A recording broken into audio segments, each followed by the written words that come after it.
Hey guys, what's up? I just wanted to show you this leaf blower that I got on Amazon. It is fairly lightweight. Your battery is always what's going to weigh quite a bit. But it does come with 2 batteries, really easy to charge. You have this little indicator light here to show you how much battery you have. And one of the things I like about this is that I like that it's got the trigger option, but it also has the option for you to choose your power level. So you just scroll it with like your thumb.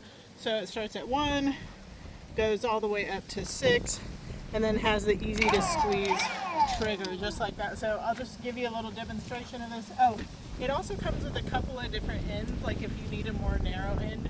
I don't have any of the attachments on the end right now, but it's also pretty long as well, because it has the 2 attachments plus what you can add to the end of it. So anyway, here we go. We'll just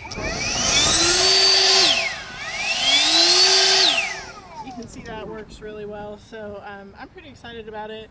Comes apart really easily, so it doesn't take up a lot of storage space. And yeah, it's pretty great. Why don't you leaf blow more over there?